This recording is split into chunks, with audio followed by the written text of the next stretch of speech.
Everyone, welcome back to my YouTube channel code convo. कैसे हैं आप सब? मैं हूं बिलाल। तो ये HTML की हमारी क्लास 9 होने वाली है, ठीक है। और इसमें भी हम बहुत ज़्यादा इम्पोर्टेंट टैग देखने वाले हैं। अगर मैं कहूँ कि जितनी भी हमने HTML अभी तक सीखी या पढ़ी है, तो उसमें सबसे ज़्यादा इम्पोर्टेंट टैग ये है हमारा फॉर्म का टैग, ठीक है। तो चले चलते हैं अपनी क्लास 9 की तरफ बिना टाइम ज़ाया किए। Form in HTML. You would use a form in HTML if you need to collect information from user to or allow them to submit data to your website or web application. Form can be used for a variety of purposes such as अच्छा, हमारे पास different type के forms होते हैं। जैसे contact form होती है, हो गया यूज़र रजिस्ट्रेशन फॉर्म होता है, लॉगिन साइन अप फॉर्म होता है, सर्च फॉर्म होता है, फीडबैक फॉर्म होता है, ऑर्डर फॉर्म्स होता है और सर्वे एंड पूल फॉर्म, ठीक है। फॉर्म तो हमारे पास वैसे बहुत किस्म के होते हैं वेबसाइट्स में या वेब एप्लीकेशंस में। ये मैंने चंद एग्जांपल लिखी हैं, इसको आप देखिएगा, इसकी आप डेफिनेशन भी पढ़ लिएगा डीपली, ठीक है। वैसे हम अभी इसको प्रॉपर अभी हम सीखेंगे कि किस तरह वर्क करता है फॉर्म का टैग, और हम फॉर्म के टैग के अंदर कौन कौन से एलिमेंट्स यूज़ करते हैं या कौन कौन से एट्रीब्यूट यूज़ करते हैं, ठीक है। फॉर्म का टैग तो हमारा सिंपल इस तरह होता है, ठीक है। ये फॉर्म का टैग हो गया। फॉर्म का टैग सिर्फ इतना होता है, लेकिन इसमें जो काम करते हैं हम, इसके अंदर जो एट्रीब्यूट यूज़ करते हैं वो बहुत इंपॉर्टेंट होते हैं। एक्शन इन फॉर्म, आपने देखा होगा, मैंने जैसे फॉर्म का टैग ओपन और क्लोज करा, उसमें एक एट्रीब्यूट आ गया एक्शन का बाय डिफ़ॉल्ट, ठीक है। ये एक्शन का एट्रीब्यूट क्या काम करता है? ये एक्शन का एट्रीब्यूट काम करता है हमारे हमारी जितनी भी डिटेल होती है फॉर्म की, वो हम यूज़र जैसी सबमिट करता है उस डिटेल को, तो वो डिटेल सारी कलेक्ट करके बैक एंड पे भेज देता है, सर्वर साइड पे रिक्वेस्ट भेज देता है, ठीक है। एक्शन के एट्रीब्यूट का ये काम होता है। वैसे मैं आपको ये समझा रहा हूँ क्योंकि हम एट्रीब्यूट आ गया था इसमें, ठीक है। बाय डिफ़ॉल्ट एट्रीब्यूट आ जाता है, तो बहुत से स्टूडेंट के दिमाग में सवाल होता है कि ये क्या काम करता है एक्शन का एट्रीब्यूट, ठीक है। जब मैं HTML सीख रहा था मेरे दिमाग में ये सवाल आया था, तो हमारे सर ने कहा था कि आप आगे चलिए, आपको सब समझ में आ जाएगा। लेकिन मैं आपको समझा रहा हूँ वर्बली, ताकि आपके दिमाग में कोई सवाल ना रहे और आपके कॉन्सेप्ट क्लियर हो जाए, ठीक है। ये मैंने डेफिनेशन लिखी है। The action attribute is in an HTML form specify the URL of the server side script that will process the data submitted throughout the form when the user click the submit button. When the user submit the form, the browser send the HTTP request to the URL specified in the action attribute along with the data from the form. The server side script then process the data and return the response of the browser, ठीक है। Definition में same वही लिखा जो मैंने आपसे बात की थी। हमारे फॉर्म से डेटा कलेक्ट करता है एक्शन का एट्रीब्यूट, और ये बैकएंड पे भेज देता है, और जो बैकएंड जिसकी वजह से बैकएंड हमें रिस्पॉन्स करता है, ठीक है। देखा होगा बहुत से फॉर्म फिल करने से लॉगिन साइन अप का होता है, मिसाल के तौर पे उसमें आपके पास एक मैसेज आता है लॉगिन सक्सेसफुली या साइन अप सक्सेसफुली, तो वो बैक एंड से आ रहा होता है हमारा, ठीक है। ठीक है, एक्शन देख लिया हमने, आगे चलते हैं। फॉर्म एलिमेंट इनपुट, ठीक है। अब फॉर्म के अंदर हम एलिमेंट यूज़ करते हैं एक इनपुट का, एक टैग यूज़ करते हैं इनपुट का, जो कि हमारा जो डेटा जो कलेक्ट करता है वो इनपुट का टेक्स्ट फील्ड ही कर रही होती है, ठीक है। मैं आपको दिखाता हूँ इनपुट का कैसे हैं या टेक्स्ट फील्ड कैसे हैं। ये जो आपको दिख रहा है first name, sir name, mobile number, password, ये हमारी होती है टेक्स्ट फील्ड, ठीक है। डिफरेंट टाइप्स की होती हैं और ये बहुत डिफरेंट डिफरेंट तरीके से यूज़ होती हैं, ठीक है। इसको कहते हैं टेक्स्ट फील्ड। तो चलें देखते हैं टेक्स्ट फील्ड कैसे यूज़ होती हैं, क्या काम है टेक्स्ट फील्ड का।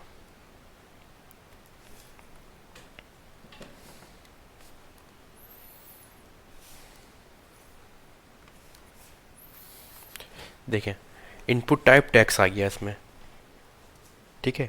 अब टैक्स का क्या मतलब है, क्यों ये टैक्स ऑटो इसमें जनरेट हो गया जैसे हमने इनपुट का टैग ओपन करा, तो मैं दिखाता हूँ आपको इस, ठीक है।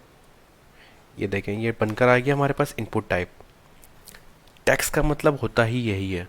अब मैं जैसे मैं इसमें कुछ टाइप कर रहा हूँ, देखें आपको दिख रहा है ये विजिबल है, ठीक है। अब अगर मैं इसमें पासवर्ड करता हूँ, सॉरी,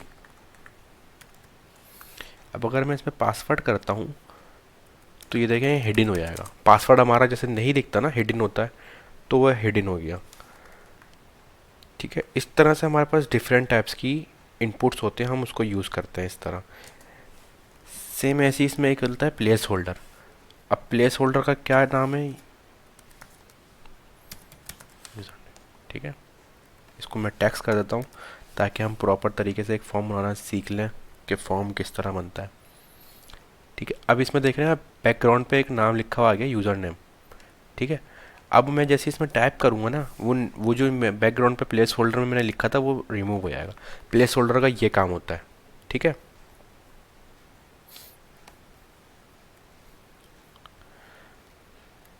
अब मैं यहाँ पर एक और टेक्स्ट इनपुट टेक्स्ट बना लेता हूँ जिसमें मैं कर देता हूँ पासवर्ड।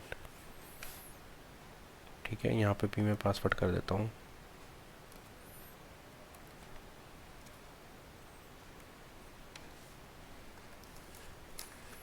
Inter password. ठीक है, इंटर यूज़र नेम कर देता हूँ इसको, ताकि यूज़र को पता चले ये किस चीज़ की टेक्स्ट फील्ड है। ठीक है, ये देखें यहाँ पे दो टेक्स्ट फील्ड आ गए, और ये देखें इनलाइन एलिमेंट है ये, जब भी देखें एक ही लाइन में आ रहा है तो मैं क्या करूँगा, यहाँ पे मैं बी आर कर दूँगा ताकि लाइन ब्रेक हो जाए। ये देखें,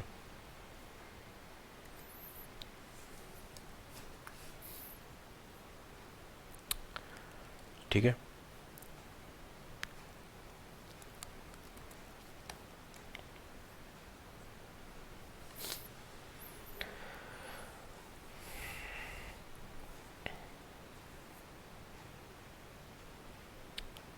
अच्छा, इसमें जो एक हमने टैक्स देखा, पासवर्ड देखा, अच्छा चेक बॉक्स भी होता है इसमें एक, और रेडियो बटन और सबमिट बटन, ये सारे मैं देखता हूँ, दिखाता हूँ आपको।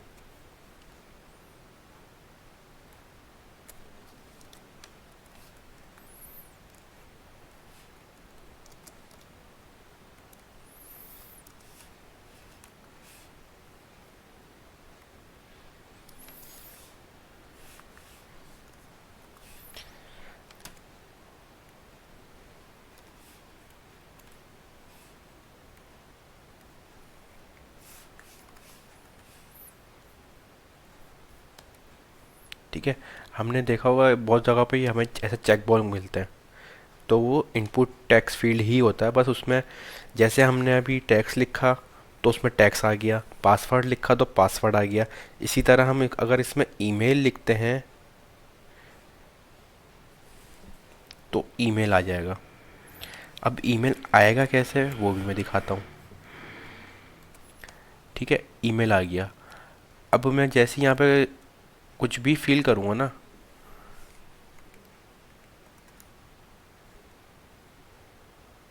ये देखें यहाँ पे, please include an at the rate in the email address. ठीक है, इसने हमें होवर कर दिया कि ईमेल एड्रेस का इनपुट टैक्स है, तो इसमें एट द रेट लगाना लाजमी है, इसके बगैर आपका काम आगे नहीं बढ़ेगा। ठीक है, इसका ये काम होता है। मैं इसको फ़िलहाल ईमेल वाले को मैं अभी रिमूव कर देता हूँ फ़िलहाल। अच्छा, इसके अंदर एक लेबल होता है, लेबल करके एक टैग होता है। अब वो लेबल का क्या काम होता है वो भी देखते हैं हम। लेबल में इसलिए आपको मैं पहले जिक्र कर रहा हूँ सारे टैग्स यूज़ करने से पहले, ताकि लेबल का जो एक इम्पॉर्टेंस है ना, आपको पता चले कि लेबल का टैग क्यों हमारे लिए इम्पॉर्टेंट है। अब इसने देखें, मैंने जैसे लेबल का टैग ओपन करा ना, इसने मुझे 4 करके एक एट्रीब्यूट दे दिया। अब इस 4 में मैं क्या डालूँगा, यूज़र नेम। ठीक है, और इस इनपुट में ना मैं एक आईडी दे दूंगा। आज आपको आईडी की अहमियत भी पता चल जाएगी। वैसे तो आईडी की बहुत अहमियत है, लेकिन अभी मैं एक कल मैंने आपको एक एग्जाम्पल करके दिखाई दी कि लिंकिंग कैसे करते हैं आईडी से, और आज आपको ये भी पता चल जाएगी एक अहमियत।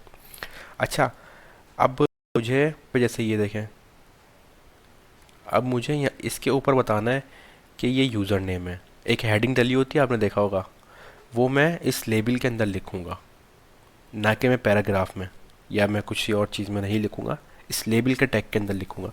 मैं लेबल के टैग के अंदर क्यों लिखूँगा, आपने देखा होगा मोबाइल में अभी जो एक फ़ीचर आता है कि स्क्रीन रीड करने वाला, ठीक है, स्क्रीन रीड करने वाला जो फीचर होता है वो अगर हम यहाँ पे लेबल के टैग में लिखेंगे नहीं तो वो स्क्रीन रीड करने वाला फीचर जो है इस इनपुट को मिस कर देगा।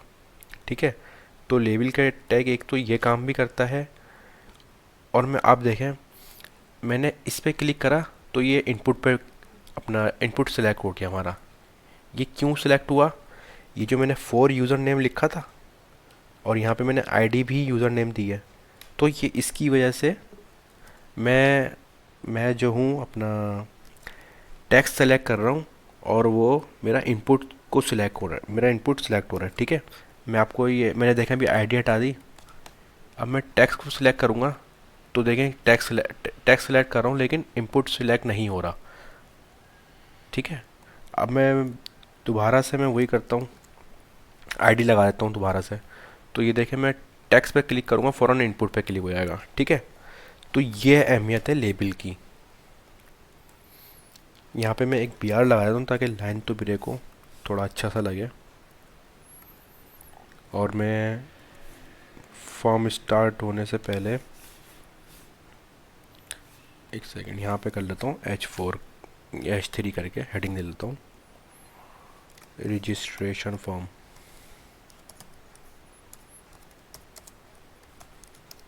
ठीक है, अब मैं सेम यही काम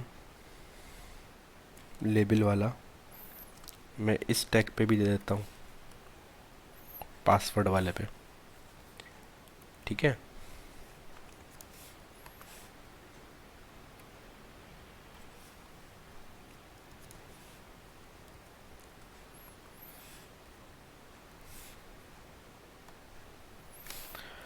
ठीक है, अब मैं इस वाले इनपुट में पासवर्ड वाले इनपुट में अब मैं जैसे ही लेबल का जो मैंने लेबल के टैग के अंदर फोर के अंदर मैंने पासवर्ड दिया है वो मैं आईडी दे दूंगा यहाँ पे। ठीक है, पहले मैं आईडी नहीं दे रहा हूँ आपको, देख एक दफ़ा और एग्जांपल देता हूँ। ये देखिए मैं इस पर सेलेक्ट कर रहा हूँ तो ये टेक्स्ट कॉपी होने का ऑप्शन आ रहा है, मतलब टेक्स्ट सेलेक्ट हो रहा है ना कि इनपुट पे ये बाहर आ रहा है। ठीक है, लेकिन जब मैं इस वाले यूज़र नेम पे क्लिक करता हूँ तो ये इनपुट को सिलेक्ट कर लेता है। तो ये लेबल की मदद से हो रहा है, लेबल और आईडी जो हम लेबल के फोर के अंदर डालेंगे वही हम आईडी उसी नाम की हम आईडी देंगे। ठीक है, ये कभी भी एक जैसी नहीं होगी आईडी, अगर सेम आईडी होगी तो हम किसी पे भी सिलेक्ट करेंगे तो वो एक ही इनपुट को सिलेक्ट करेगा। ठीक है, ये बात आप याद रखिएगा, ये जो इनपुट ये जो आईडी है ये डिफरेंट होनी चाहिए। ठीक है, चले आगे चलते हैं। हमने देखा अभी टैक्स फील्ड पासवर्ड चेकबॉक्स। अच्छा, हमारे पास आपने देखा होगा रेडियो बटन्स होते हैं। अब रेडियो बटन कैसे होते हैं ये आपको दिख रहा है, मेल फीमेल की डेटा जो आ रहा है ये रेडियो बटन होते कहलाते हैं। ये हम किस तरह करते हैं अपने फॉर्म के अंदर, हम किस तरह ला सकते हैं ये मैं आपको दिखा देता हूँ।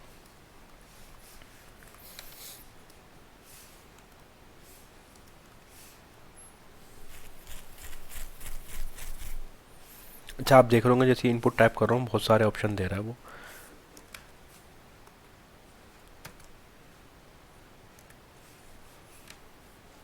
ठीक है, रेडियो बटन ये देखें ये आ गया।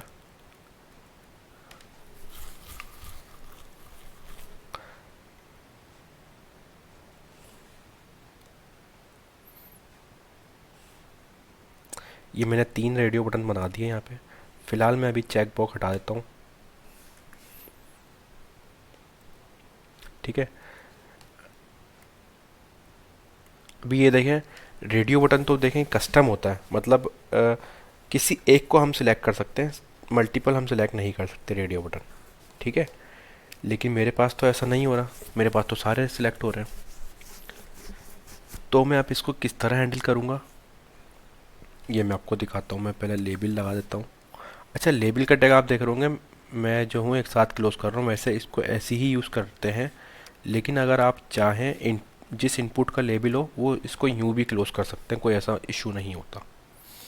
इस फॉर्म में मैं क्या दूंगा, इस फॉर्म में मैं क्या दूंगा, मेल। ठीक है, और यहाँ पे भी मैं लिख दूंगा मेल। ठीक है, अब इसके अंदर ना मैं आईडी दे दूंगा मेल की।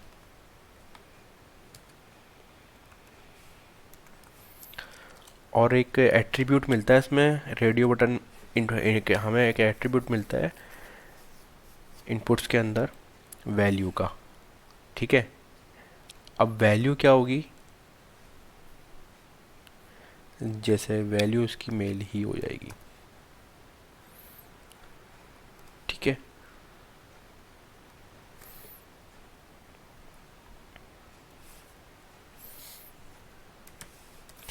मैं जल्दी से इसको मैं तीनों को लेबल टैग दे देता हूँ, फिर आपको को समझाता हूँ वहाँ पे जाके।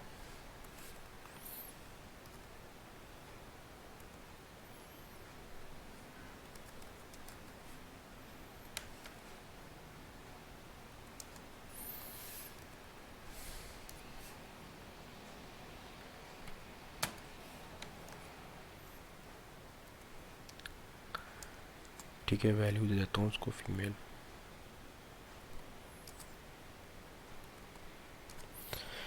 ठीक है, ठीक है, ये देखें मैंने यहाँ पे वैसे तो मैंने 3 बनाया, लेकिन मैंने 2 को जो है यहाँ पे मैंने 2 को लेबल के अंदर कर दिया है। ये देखें, इसको मैं थोड़ा नीचे कर देता हूँ ताकि समझ में आए कि मैंने क्या करा काम। इस वाले को भी मैं कर ही देता हूँ, रैप कर देता हूँ लेबल के अंदर। ठीक है, अब मैं इसमें क्या करूँगा, 4 के अंदर मैं क्या दूंगा, कस्टम। ठीक है, अब इसमें आईडी दे दूंगा मैं कस्टम, और वैल्यू भी कस्टम। अच्छा, ये वैल्यू का क्या काम है, वैल्यू जो है मैं लिख रहा हूँ, वैल्यू जब हम फॉर्म सबमिट करेंगे ना, तो इनपुट से जो डेटा कलेक्ट करेगी ना, वो ये वैल्यू होगी। ठीक है, ना कि हम जो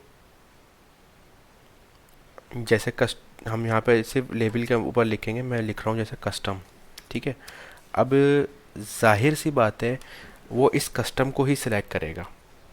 अब मैंने यहाँ पे जैसे मैंने लिखा हुआ है फीमेल और मैंने यहाँ पे लिखा हुआ है कस्टम, तो यूज़र भले कुछ भी सिलेक्ट कर ले, मेरी वैल्यू गलत जाएगी। ठीक है, तो कोशिश हमें ये करनी होती है कि हम जब बिगनर होते हैं तो ये वैल्यू जो है, जो लेबल के अंदर लिखे हैं और ये वैल्यू जो है हम सेम डालें। ठीक है, ताकि एग्जैक्ट वैल्यू हमें बैक एंड पे मिल रही हो। ये वैल्यू का एट्रीब्यूट हमें बैक एंड पे हमारी डेटा कलेक्ट करके भेज रहा होता है इनपुट से रेडियो बटन के। ठीक है, ये मेरे पास 3 आ गए, मैंने उसको वाले लेबल में हेड नहीं डाली। ठीक है, अभी देखिए अभी भी तीनों सेलेक्ट हो रहे हैं। अब मैं क्या करूँ, ये तो मेरे लिए मसला बन गया। तो मैं क्या करूँ कि ये जो मल्टीपल सेलेक्ट हो रहे हैं, मल्टीपल सेलेक्ट ना हो। मुझे ज़ाहिर से ज़्यादा रेडियो बटन है, मुझे सिर्फ एक को सिलेक्ट करना होगा, ना कि सबको। तो मुझे एक और एट्रीब्यूट मिलता है इनपुट टैक्स में, नेम का। ठीक है, अब मैं जो नेम है ना, नेम इन तीनों का सेम रखूँगा। ये मैं काम क्या कर रहा हूँ, जेंडर का काम कर रहा हूँ। तो मैं इसमें जेंडर का नेम एट्रीब्यूट बनाता हूँ एक नेम का, उसमें जेंडर का एट्रीब्यूट लिख देता हूँ। ठीक है, अब मैं तीनों में सेम दूंगा। एक और कहाँ है, ये रहा। ठीक है, अब देखते हैं, देख रहे हैं ये जो नेम का एट्रीब्यूट मिला है ना, ये हमें सेम रखना होता है तीनों जितने भी हमारे पास जैसे इनपुट फील्ड है। तो हमें इन सब का नेम जो है सेम रखना होता है, ताकि ये किसी एक को सिलेक्ट करे। अगर हम अलग अलग रखेंगे ना, तो मल्टीपल को सिलेक्ट कर लेगा। जैसे मैं ये नेम का एट्रीब्यूट को मैं चेंज करता हूँ 1 और ये 2। ठीक है, अब ये तीनों देखें अलग अलग हैं, अभी देखें मल्टीपल सेलेक्ट कर लेगा। तो ये काम होता है हमारे नेम के एट्रीब्यूट का। ठीक है, चलें आगे चलते हैं अब।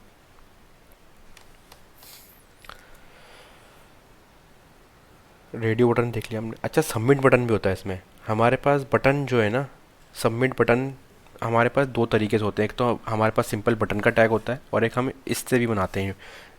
हम जब भी फॉर्म बनाते हैं तो हम जब भी फॉर्म बनाते हैं तो हम इसी से बनाते हैं बटन, ताकि हमारा डेटा यूज़र को पहुंचे। ठीक है, अब मैं इस टाइप के अंदर लिखूंगा सबमिट।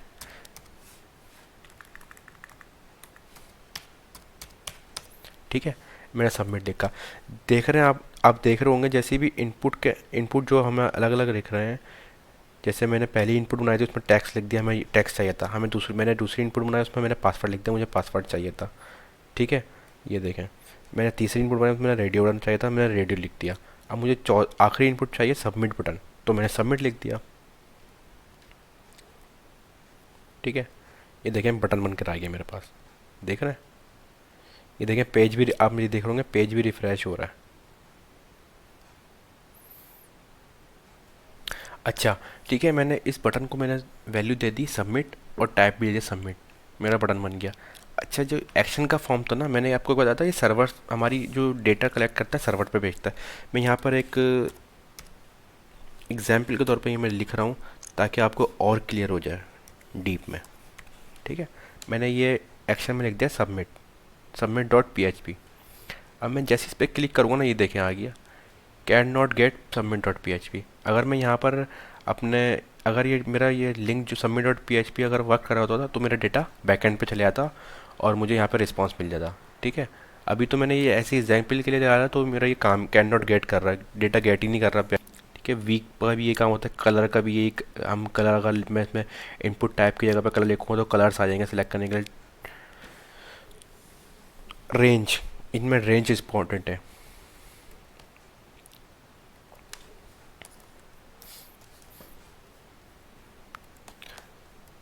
ये देखें, हमने बहुत जगह पे देखा होगा ये रेंज हमें मिलती है। ठीक है, ये रेंज इस तरह आती है, तो इनपुट टाइप की फील्ड है ये रेंज। अच्छा, अब मुझे जैसे मेरे पास एक फॉर्म है अपना, मान लीजिए मेरे पास एक स्कूल का फॉर्म है जिसमें मुझे सब्जेक्ट सेलेक्ट करने हैं, मल्टीपल सब्जेक्ट। ठीक है, तो उसके लिए यूज़ होता है हमारा चेक बॉक्स।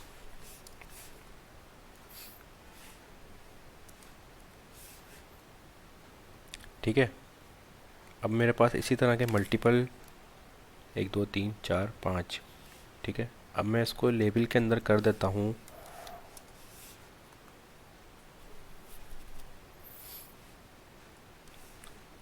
उर्दू।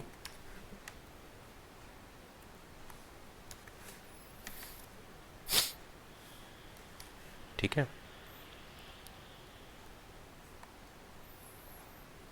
मुझे यहाँ पे आईडी भी देनी होगी।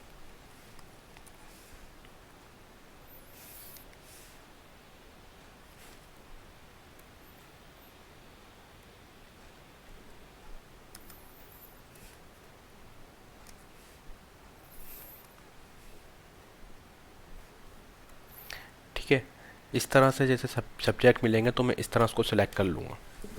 ठीक है, तो ये काम होता है हमारे चेक बॉक्स का। तो आज की क्लास हम यहीं पे एंड करते हैं। मैंने आपको आज जो भी पढ़ाया, जो भी सिखाया, उम्मीद है आपको समझ में आया होगा। और जो मैंने इनपुट टाइप की मैंने प्रैक्टिस नहीं, मतलब मैंने यहाँ पे चेक कर नहीं करा, नंबर का, टैल का, फाइल का, कलर का, वीक का, ये आप खुद चेक करिएगा। खुद आप अपना एक दफ़ा वी एस कोड में इनपुट फील्ड टाइप करके चेक करिएगा कि इसका क्या क्या काम है। ठीक है, और फॉर्म की प्रैक्टिस भी करिएगा। उम्मीद है आज की क्लास आपको अच्छी लगी होगी। तो इसी अपने अपन के साथ इजाज़त दीजिएगा। अल्लाह हाफिज़।